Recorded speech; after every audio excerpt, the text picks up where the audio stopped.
No, excuse me. You're serving me. No, no. I realize I got that sheet for you. We are live. Hello, everybody. Apologies for being late. This is a particularly busy week. Thank you, everybody, for coming. So we have 3 items on the agenda, and I apologize. Co-chair Senator White could not be here, and I will have to leave like at about 12:40. So we will have Secretary Representative Mike Rice lead from there, but we do usually plan to wrap up by at 12:45.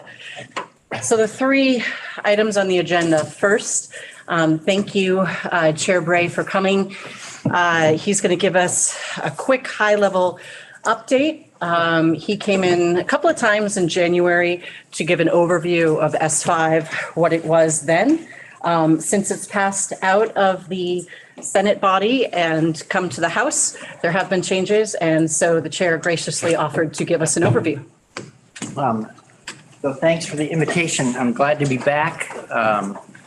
Since we have out-of-towners upstate, we're happy that we sent over to the House I think it is the nation's first thermal efficiency, performance standard.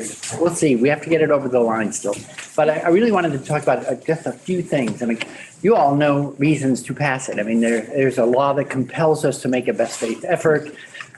There's also the studies that we have in the pathways report and the marginal rate cost curve reports that look at a potential of $5 billion worth of savings to Vermonters on their heating costs between now and 2050. So just those 2 alone, I think, are pretty compelling reasons for us to look into it and do the work.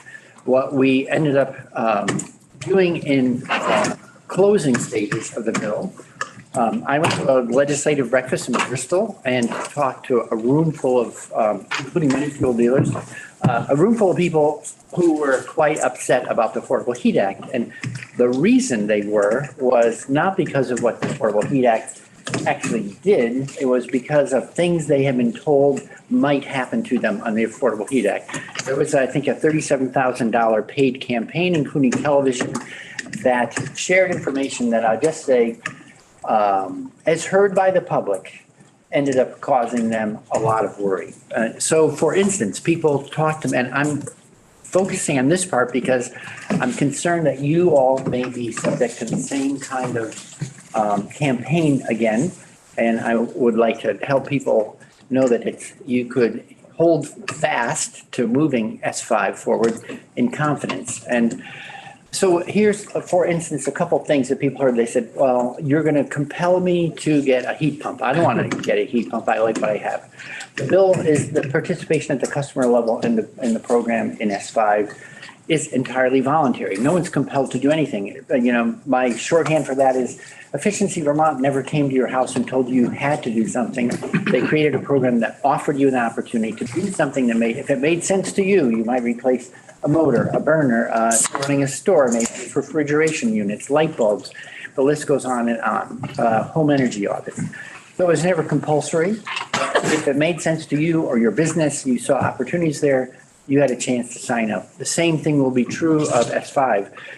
Another thing that I think people heard that was worrisome was I'll have to get rid of my oil-fired boiler because I won't be able to heat that way at all. The bill is agnostic, I'd say, or open-minded about different technologies to get us through a transition to a totally decarbonized heating future, and it allows for biofuels to be used.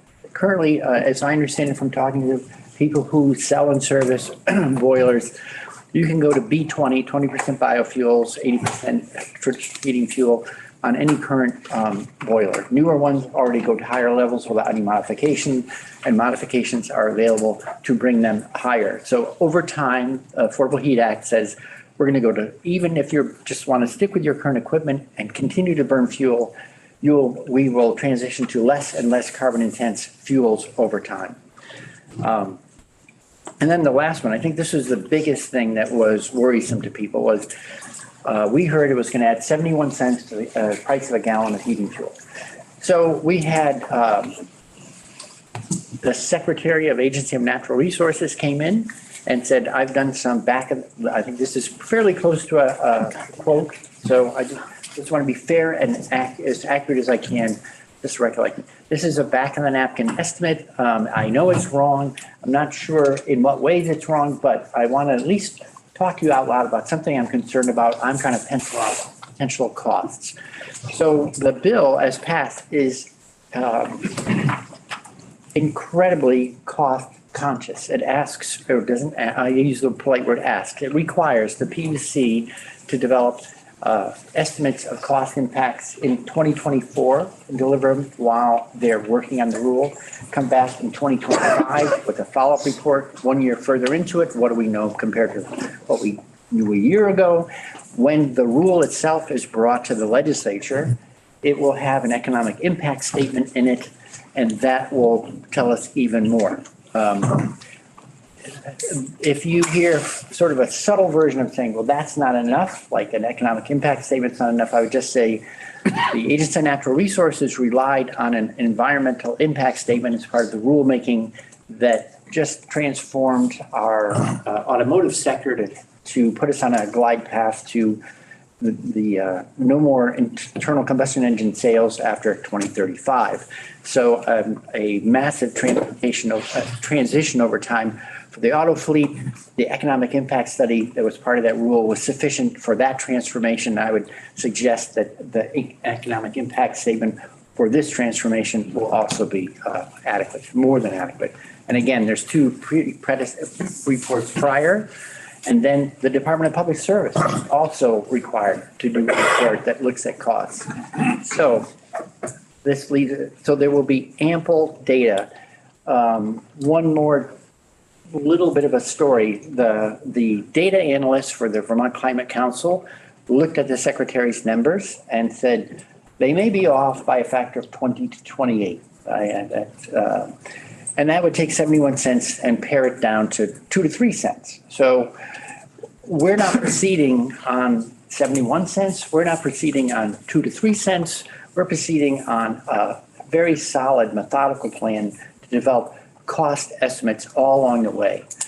The biggest change I said I went to this hostile meeting, and what I stuck around for like an hour after talking to fuel dealers. What I really heard was that there were a lot of shared values in the room. People aren't particularly fond of heating oil. And when I reminded folks that everyone had been whacked by spending about $650 to $700 million more to use fossil fuels to heat this winter and last in combination, which is the equivalent of buying about 130,000 heat pumps. So all that potential to invest in a meaningful transformation just sort of went up into smoke.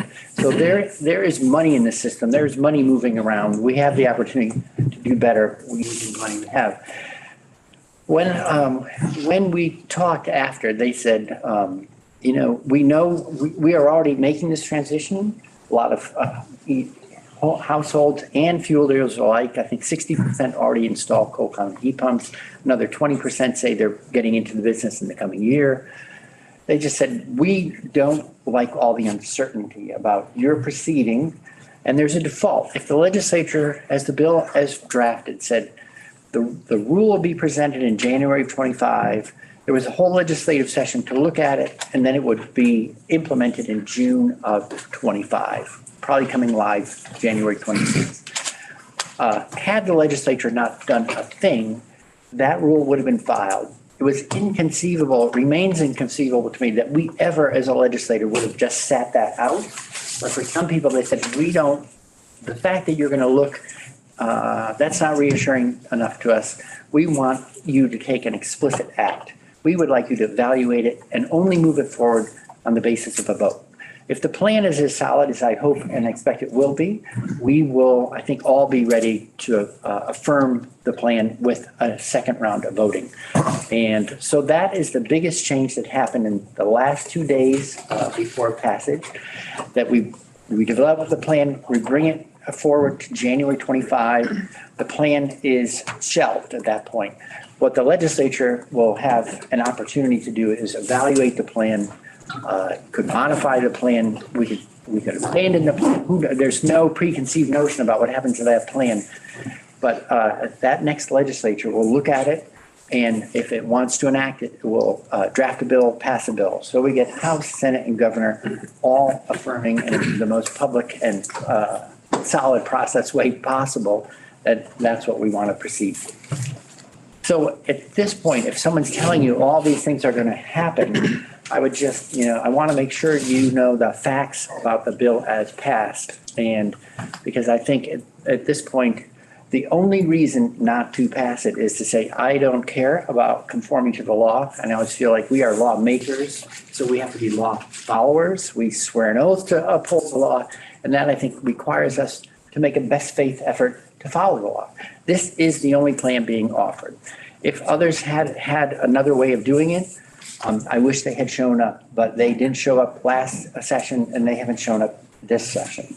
So it's on us to do our best. And I think that's what we're doing.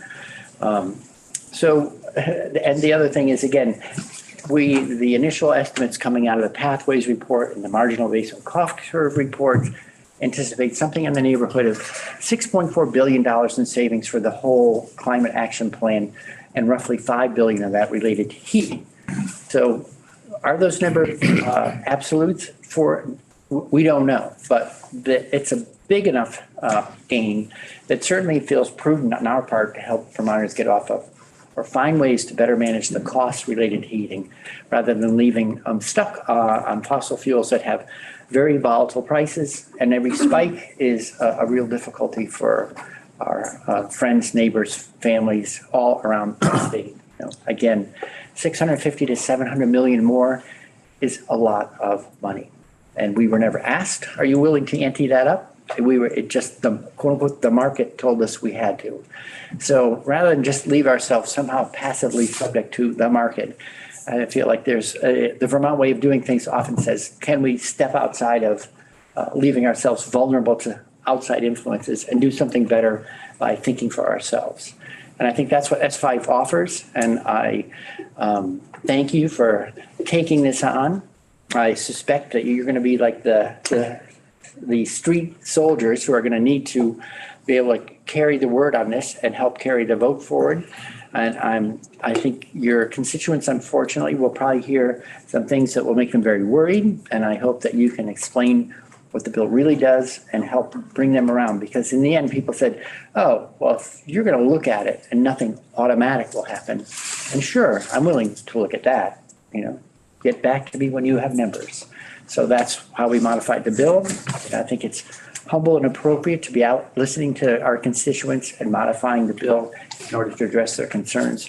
That's what we did. And I think we're actually in a much stronger place than we were 2 or 3 weeks ago. So thanks for giving me so much time. I'm happy to help in any way I can, but I know that as I was house trained to begin with, so I know that You're house the trained. bill is. Thank you. I have no concerns there. So Thank you, Chair. I'm going to request that you take your question directly to the chair, because we do have 2 visitors from way outside of Vermont that we want to give ample time to. So thank you so much. Thank you for your work. Thank you. And folks know your time. In terms of timing, that bill just came introduced into the House yesterday. So right now, the House Environment and Energy Committee is focusing on other things for crossover, so probably the next week or 2. So we're going to shift to the next agenda item.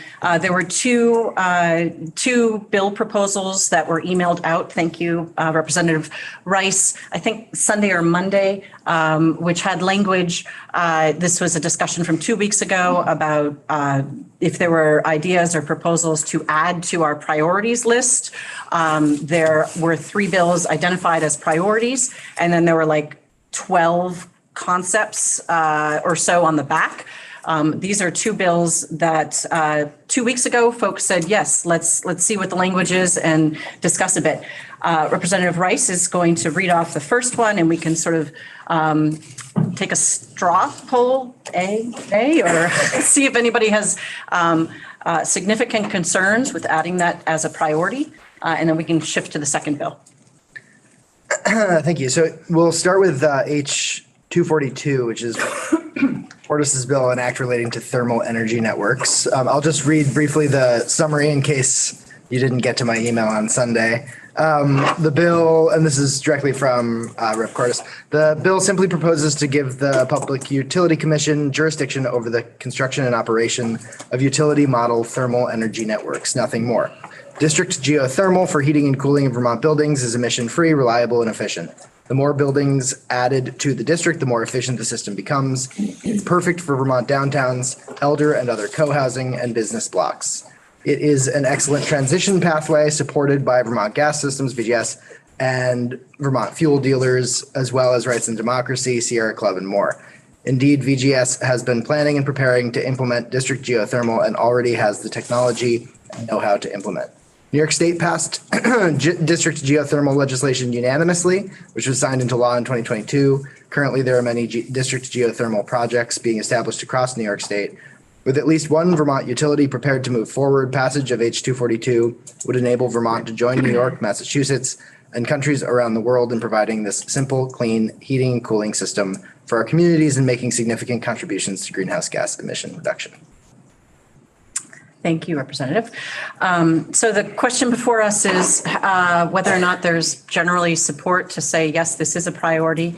What does that mean? That means this caucus and individuals of this caucus will, try to support it and see it move forward in this biennium. Given that we have such a housing crisis and there's a lot of discussion about housing, if there are structures that have like 30 units, in one area, if anyone's ever been to Iceland, which I haven't, this is a very commonly used technology, which is highly efficient, particularly when it's done with multiple units connected up. Not sure how people feel. Obviously, it's a high-level concept. There is a bill, and I guess I will do this in the negative. Is there anyone who would adamantly say they're not comfortable with it, making this one of the caucus's priorities? I said the question. Do you support it?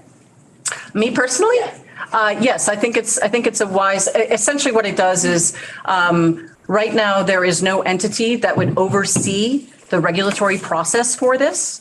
And essentially, my understanding of this bill is it says, Public Utility Commission, you now have the authority to oversee this type of process and type of project and regulatory process. So I don't know how we really see these systems go through if we don't have an entity overseeing it. Each project would most likely, if I know the PUC, which I kind of do, each project would have to go through a full process. I mean, it's not a project specific bill. It's really, can the PUC absorb this requirement? So I personally do. So hearing no great conflicts, we will move that to the front of the page. It is prioritized. Okay. And the second bill. So the second bill is H105, an act relating to the Community Resilience and Disaster Mitigation Fund. And I'll read what came directly from Representative Sims. The purpose of the bill is to create a Community Resilience and Disaster Mitigation Fund to provide funding to municipalities for disaster mitigation and community resilient infrastructure.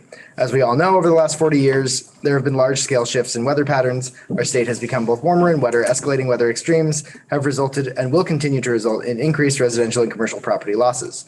From 2010 to 2019, extreme weather caused $67 million in insured losses across Vermont from approximately 12% of all policyholders.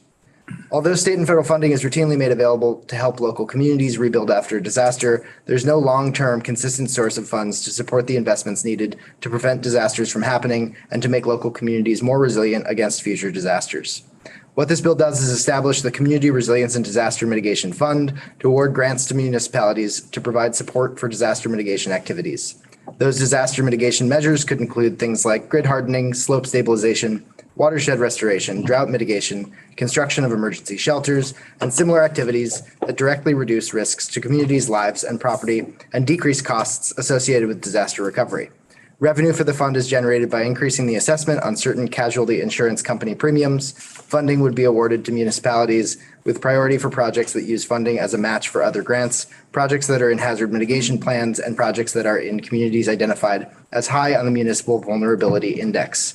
Many of our communities are not prepared for the impact of extreme weather. This bill will provide critical support that all municipalities, especially our most vulnerable, can access to be more resilient against future disasters and climate change. Making these upfront investments will decrease losses that would otherwise be largely paid by insurers.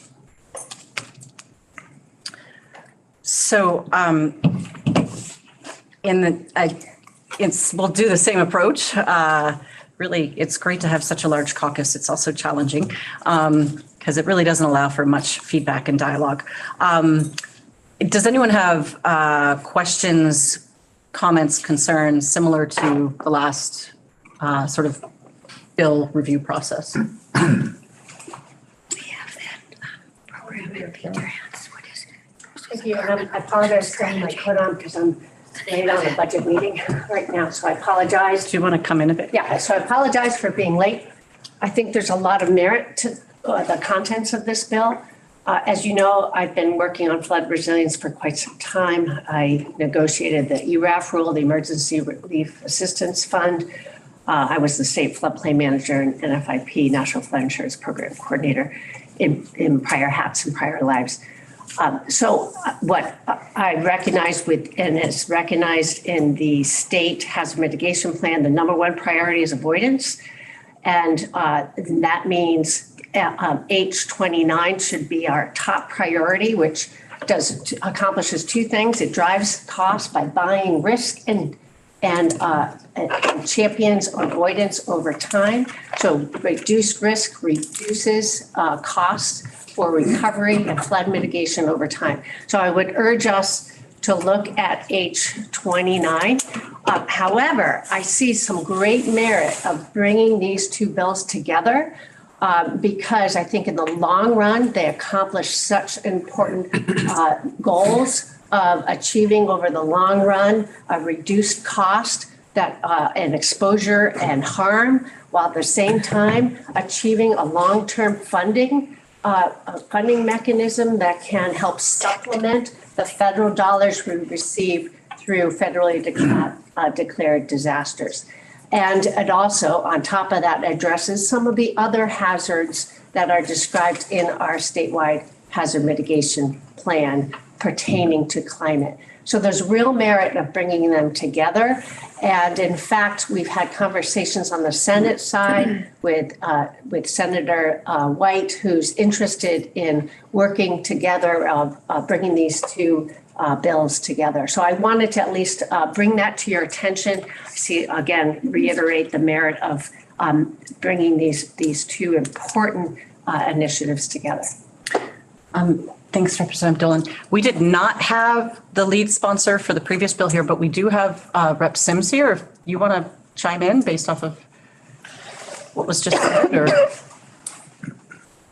Yeah, sure. Rep. Dolan and I have had a couple of conversations about this. She mentioned working with Senator White about finding a way to bring H29 and H105 together in a Senate version. So I think, that conversation is happening about how the mapping work that her bill identifies aligns with this effort.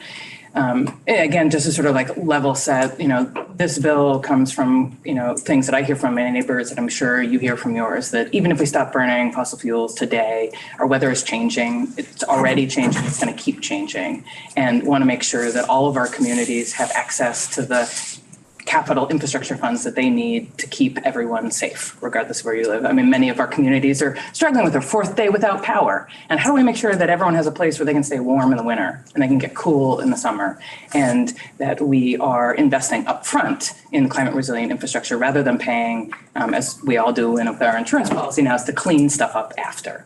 So this, again, aligns with the work the Climate Council has been doing around the Municipal Vulnerability Index, where we're identifying our most vulnerable communities. And this creates a next step. Now that you know that you're the most vulnerable, here's access to resources to help move projects that your community has identified in its hazard mitigation plan to help not leave anyone behind. And, excited to continue to work with Rep. Dolan about how these ideas dovetail with a Senate version of the bill. But maybe one last thing that I would mention is that, this bill is a standalone. It's also one of the priorities of the Rural Caucus in our Rural Omnibus bill. And so appreciate consideration of Climate Council as one of the priorities for the Rural Caucus this year. Thanks. Other thoughts, comments?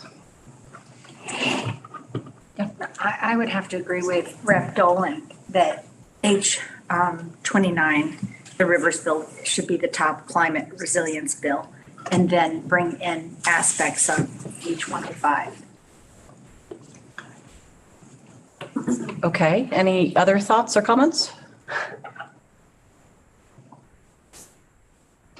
Okay, so we have two proposals. One is to make 105 a priority, and another proposal is to, I guess we have three. A second is to make H29 a priority, and then I think I heard a third one of figuring out the two together. Is there a sense of a preference for the first or the second or the third? Third. Oh, that's two people. That's two people. Okay, so is there a preference for the first? Raise your hands. H105, yeah. H29. H105 is the preference for the first. So is there a preference for H105, the bill that was put forth through your email that you just heard from Catherine Sims? Okay, I would go with that as a priority. So can I Am I just, being clear? I think you're being clear, but I don't know. So a lot of people are probably hearing H29 for the first time. Yes. Haven't been able to look at it. We don't know what a Senate combination might look like. And we also haven't actually taken votes on any of that's not how we sort of like operate our priorities, right? Is to take it and show of hands. So I'm just wondering, in the interest of hearing from our guests in the remaining 7 minutes, if now that all of these options are on the table, if we want to move forward outside With the of vote this, right now? Yeah. Okay, so I think we will reconnect. We can have a smaller group if people specifically, I know we have members of the Rural Caucus here that don't always make it on Thursdays. If you specifically want to be part of this conversation, and if there are folks from the Climate Solutions Caucus that specifically want to be part of this conversation, maybe shoot an email to Mike, to Representative Rice, and we will figure out the next step between 105, 29, which would be good for people to read. And then particularly since Senator White isn't here, whatever that sort of merged bill might look like. Anyone have an opposition to that, or is everyone okay with that approach? And thank you for helping me. Fine. Okay. All right. Thank you, everybody. And I'm really sorry. Thanks for flying and dealing with the snow yesterday so that you can have 10 whole minutes with us. That's okay. And I'm going to leave too. Welcome. Thank you. I'm going to go to a panel. Bye. I do want to say these two folks have been phenomenal resources to me personally. As a citizen legislator, a lot of times I might have great ideas, but no idea where to begin with them. NCEL is nonpartisan, and they have resources and eyes on all 50 states, and have been like, I sent an email, I'm like, what about this? And they get back like 10, 20 resources about funding and other people to connect to. And they have been dynamite. And I'm so glad you're here. And I apologize, I'm ditching you. All good. It was a good spiel. Thank you. Appreciate it. Before you leave, I'm just going to hand this to you. It's the New York Cap and Trade language. Oh, thank you. Yeah. Happening right now. Yeah. Hi, everyone. I'm going to kick us off and then I'll talk to Kate. But my name is Ava Gallo and I am the Climate and Energy Manager at the National Caucus of Environmental Legislators. If you don't want to say that whole title, which is a lot, NCEL. And so we tagline ourselves as remote environmental staff for state legislators, since you all know probably better than most legislators, how you're asked to do a lot with not that many resources. And so we're here to try and help fill in the gaps. And we do that in a lot of different ways. So we put together virtual and in-person events. So on the climate front, we do a monthly bull decarbonization working group, which we have some people in the room who join that group, which has legislators from across the country sharing insights on cutting edge climate and energy policies throughout the year. And we'll also do in-person events, which some of our legislators also were here. We did a New England climate convening in the fall, where we did boot camp sessions on transportation and grid work, and we got to tour an offshore wind farm. And then in the summer, we have our national forum, which is always attached to the national with NCSL. So we have some flyers here for you to register, but that's a great opportunity to hear from all of our program areas. So I'm climate energy. Kate's going to talk about conservation, but we also have an environmental health team as well. We also do personalized research, like Representative Stebbins mentioned. If you email us, I need to know everything about e-bikes. I can send you sample legislation from other states, a bunch of different resources and studies that have been done, so you don't have to do it yourself. And we also put together packets and resources and materials that we know will be helpful based off of trends that we're seeing. And so that's one I'm going to mention briefly, and we can maybe pass around some of these sheets, but I wanted to talk a little bit about green banks and the Inflation Reduction Act. And I have a lot more suggestions on how we can pull down funding and be most competitive for the Inflation Reduction Act funding. And we have a briefing book that I can email you all. It's a better digital resource with all the hyperlinks. But I wanted to specifically talk about green banks, since I know that there is a bill introduced in the House with Representative Dolan as the sponsor, who just had to leave. But green banks are really important to access the biggest pot of funding from the Inflation Reduction Act, the Greenhouse Gas Reduction Fund, and 20 billion of that 27 billion bucket is only going to flow through nonprofits that have the characterization of a green bank. And so if states don't have that designated authority, then it's unclear where that big chunk of money is going to flow through for those projects. And so this resource here gives a lot of different aspects of how you can create a green bank. Through creating a new entity is one option, but you can also designate an existing authority, which might be a little bit easier. Other work that we've done is we've done a lot of work on convening conversations around TCI and how to get transportation funding regionally. So we've worked on that as well. And I will kick it over to Kate to talk more about conservation. Thanks, Ava. Good to be here. Thanks for having us. I'm going to slightly transition, good pun after today's conversation, into more kind of land, water, and wildlife issues. If you couldn't tell by my shirt, that's kind of my shtick in conservation. And so I've heard a lot of the words of like transition, resilience, disaster, weather patterns. And I want to kind of broaden the topic that we've been talking about today of climate to include the sister crisis of biodiversity. So I was up a couple hours north in December in Montreal at the Global Convention on Biological Diversity, basically the COP27, but for land, water, and wildlife. And we talked a lot about resilience and how subnational actors like states can be really kind of innovative in keeping up with the concerns with biodiversity. If you don't know, biodiversity is simply put the variety of life on Earth, and it really contributes to a lot of the benefits that we've been already talking about that a lot of the climate bills can do. So storm mitigation, pollination, protection from disasters, wildlife disease prevention. But it's not as popular at the state level right now because you serve people, and the constituents of biodiversity are plants and wildlife, and you're not getting barks and quacks on your office phones to protect them. So I'm thinking about ways that Vermont can protect biodiversity. You're already doing a great job with H126 on 30 by 30. That bill actually is the highest goal on conservation in the entire country, with the 50 by 50 goal. So you should be very proud of that bill right now. It is the most innovative in the entire United States. There's riparian protection bills, outdoor rec bills, the VORAC bill, bills on trapping. So Vermont is doing already really great work on protecting biodiversity and protecting a lot of those climate resilience benefits that you're also trying to get through with bills like SB5 and some of the other climate, more infrastructure focused bills. It's also clear that this caucus takes on really hard things, SB5 being an example of you having to go out and kind of use these talking points to defend things that are potentially controversial for your constituents. So there's a lot of grit and moxie in this caucus already to take on hard things. Lots of great leadership, Senator White, Reps. Odie, Sheldon, Sakowitz, Austin, Burke, Torrey, Campbell, Stebbins, just to name a few that we've worked with. And so that kind of leads into some opportunities for growth in the biodiversity realm of things. And so I'll list a few, and then we have our cards here if you want to talk about anything in more depth. Number one, thinking about the massive plant biomass that Vermont has in the form of forests. So we just finished a full report on state endangered species protections and what states can do to kind of strengthen that. Plants are huge in terms of climate resilience and carbon capture and removal. And so thinking about potentially adding plant protections to a state endangered species act could be huge that other states have done. Another option that we talked about yesterday with a couple of you is expanding the scope of this caucus to also include issues on biodiversity and climate resilience, because that's huge. It's the sister crisis or the twin crisis to climate change, and thinking about kind of expanding the vernacular in the legislature.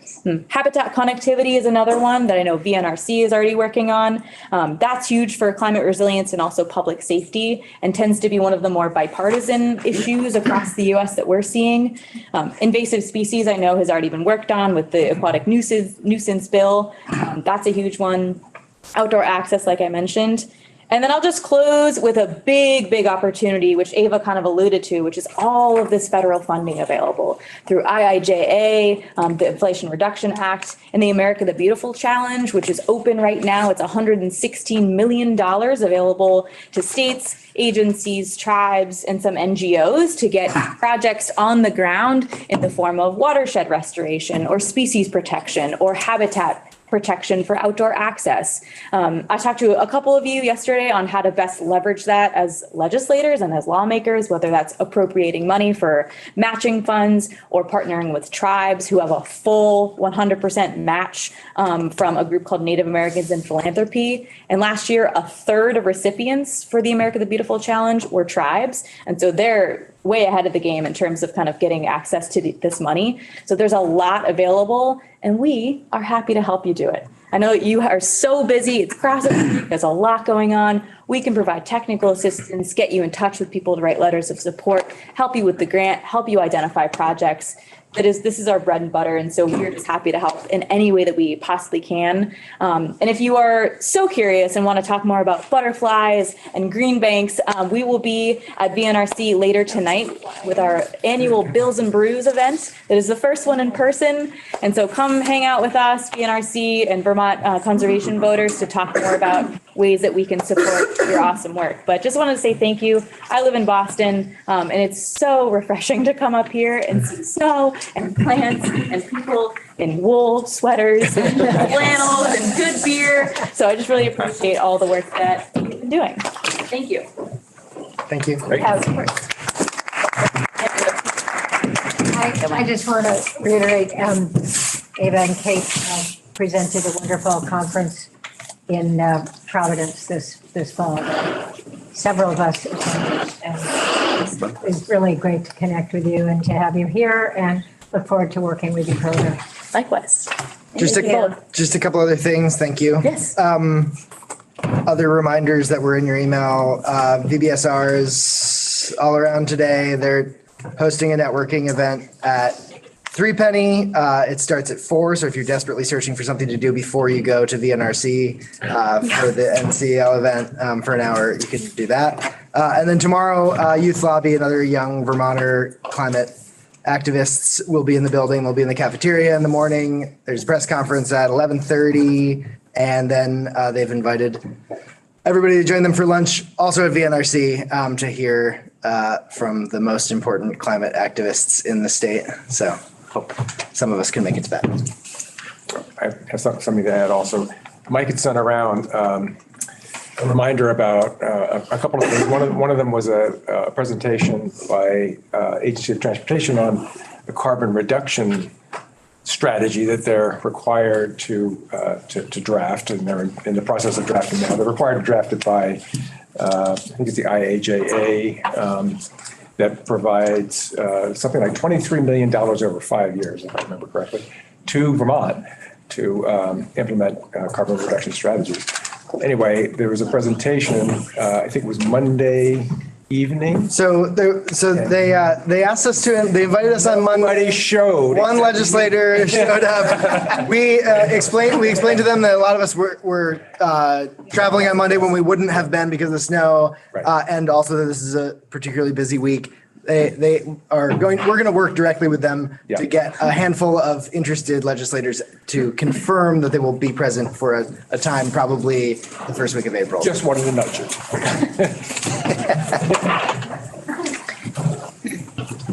Much.